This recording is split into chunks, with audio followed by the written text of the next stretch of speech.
PSG boss Luis Enrique left stunned after Tottenham's unbelievable Champions League show in Paris. Subscribe my channel and get daily Tottenham update. Big news. Luis Enrique could barely hide his admiration for Tottenham after watching his Paris Saint-Germain side dragged into one of the most breathless Champions League matches of the year. In a stadium built on drama, noise, and continental arrogance, it was Tottenham's relentlessness, courage, and refusal to accept defeat that left the PSG manager genuinely stunned. In a night filled with 8 goals, moments of chaos, tactical gambles, and emotional swings that no coach could have predicted, Luis Enrique walked into his post-match interview still shaking his head in disbelief, repeatedly insisting that Tottenham had shown something he didn't expect, something he called incredible. Tottenham arrived in Paris carrying pressure, questions, and doubts. They left carrying respect. For Enrique, who has faced Europe's most aggressive sides throughout his managerial life, this was not simply a brave English team playing at high tempo. This was a team that refused to be intimidated, refused to drop deep, refused to let PSG control the rhythm, refused to abandon the plan even when the scoreline tilted wildly. Spurs didn't just match PSG, they rattled them. The 5 goals PSG scored felt almost secondary to the bigger story Enrique wanted to address. He spoke about Tottenham's energy, their pressing patterns, their willingness to commit bodies forward even inside a hostile stadium, the fearlessness in playing though midfield under pressure, the refusal to change their identity. He explained that Spurs were one of the few teams he had seen in recent years who could take a punch and immediately throw another one back. For a coach who loves teams with personality, Tottenham ticked every box. He singled out their transitions as the most astonishing element, describing them as electric, unpredictable, and devastatingly fast. He noted how they moved from back to front in seconds, forcing PSG's defensive line into constant retreats, forcing his midfield to run deeper than planned, and forcing his fullbacks into situations they normally escape with ease in Ligue 1. He said Tottenham's attack was a storm that PSG struggled to measure, a continuous threat even when the momentum swung towards the French champions. He praised the fact that Spurs kept pushing with the same bravery even after conceding. Most teams, he suggested, panic away from home in the Champions League when the opposition have the crowd behind them. Tottenham did the opposite. They held their line higher, moved their midfielders closer to the ball, and continued to take risks that would have destroyed a less committed squad. Enrique emphasized that the Premier League side did not allow PSG to settle, did not allow them to slow the match down, and did not allow the result to become predictable. In his words, the most incredible thing was Tottenham's mentality. He felt they played as if they didn't recognize the intimidation factor of the Parc des Princes. They played as if they felt they belonged. They played as if the game was theirs to shape, not PSG's. The fearlessness he saw brought something out of PSG as well, forcing them to accelerate, forcing them to chase the match at phases when they normally dictate the pace. For Enrique, these were the traits of a team heading in a powerful direction, a team that believes fully in the identity being built, a team unafraid of the biggest stages. Beyond mentality, Enrique analyzed their tactical structure. He described their inverted fullbacks as disruptive, their midfield rotations as deceptive, their wide players as offensively disciplined and defensively intelligent. He said Tottenham's willingness to hold tight vertical lines gave PSG far more trouble than expected, especially when Spurs moved the ball quickly through channels where PSG usually dominate. He also praised their decision-making under pressure, claiming Spurs managed big moments with surprising maturity despite the scoreline constantly swinging. But more than tactics, he celebrated their spirit. Tottenham, he suggested, did not come to Paris to survive, they came to challenge.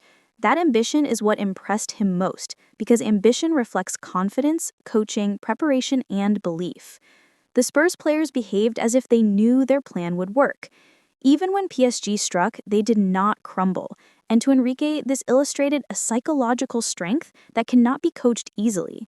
He described Tottenham as a team that had redefined English bravery, replacing old cliches with a modern identity built on technique, positional play, patterns, and conviction. Enrique emphasized that Tottenham's resilience forced PSG to produce one of their highest intensity performances of the season. There were phases where PSG thought they could break Spurs' resistance by stretching them horizontally, but Tottenham stayed compact. There were phases where PSG attempted to exploit the high line by feeding their forwards early, yet Tottenham recovered and reorganized with a calmness Enrique did not anticipate. He said Tottenham's had not only arrived to compete, but had arrived to dictate long stretches of the match. Their passing sequences impressed him the most. He highlighted how they didn't simply clear the ball under pressure. Instead, they built attacks from the back, inviting PSG's first line of press and then slicing through it with brave vertical passes.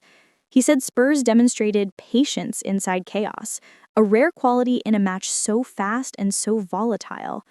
The fact that they could maintain their structure even inside a stadium working against them convinced Enrique that Tottenham have moved into a higher European bracket. He expressed admiration for the way Tottenham responded to PSG's individual brilliance. Every time Kylian Mbappe or Ousmane Dembele broke through lines, Spurs responded by adjusting their angles, doubling up where needed, and reacting with urgency instead of fear. He thought their transitions were so aggressive that even his own team felt suffocated in moments when they usually find freedom. He said Tottenham's movements were so synchronized that PSG's usual superiority in duels didn't show until late in the game.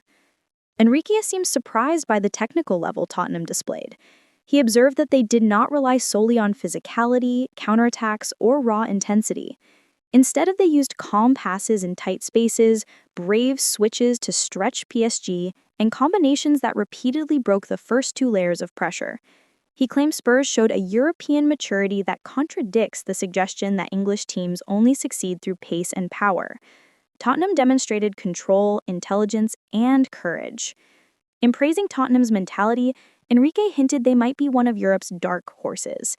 He suggested that if they maintain this level and refine their details in defense, they could surprise many. He said they were dangerous because of unpredictability, because of their multiple ways of attacking, because of their non-stop pressing, and because they have players capable of lifting the entire team's tempo. The way Tottenham handled the emotional phases of the match revealed a squad that believes they can fight with anyone on the continent. He also praised their manager's influence, noting how the team's structure reflected confidence in the coach's ideas. He recognized Tottenham's tactical bravery as a mirror of their leadership, pointing out the clarity with which the players executed complex movements under heavy pressure. Enrique suggested that Spurs' attacking freedom combined with disciplined defensive transitions made them one of the most surprising opponents PSG has faced in years. He insisted that Tottenham's ability to threaten even inside PSG's half was incredible. Their front players never hesitated, their midfielders attacked the second balls immediately, and their defenders were comfortable holding high positions even when the risk of conceding was obvious. Enrique said the sharpness of Spurs' attacking patterns surprised his entire coaching staff, especially the speed at which they switched between overloads and wide combinations. Even his praise of individual performers was layered with admiration for their collective effort. He highlighted the positional discipline of the midfield trio, the intelligence of the wide forwards, and the leadership shown by Tottenham's senior players. He praised their work ethic, describing it as relentless, saying Spurs gave PSG no moment to breathe, no safe space to build slowly, no easy way to control the game.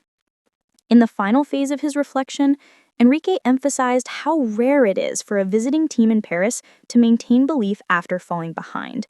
He repeated that Tottenham's refusal to collapse, their refusal to panic, their refusal to abandon their identity made the match extraordinary.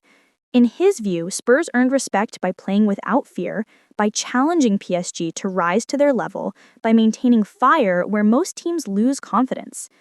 Enrique's comments suggested that Tottenham have shifted perceptions across Europe. They no longer appear as an unpredictable Premier League side with flashes of brilliance. Instead, they appear as a project with direction, purpose, and conviction. In a stadium where reputations can crumble, Tottenham built one. And the man who has seen Europe's giants up close, managed Champions League winners, and coached some of football's greatest talents, left the night convinced of one thing. Thanks for watching. Please subscribe my channel.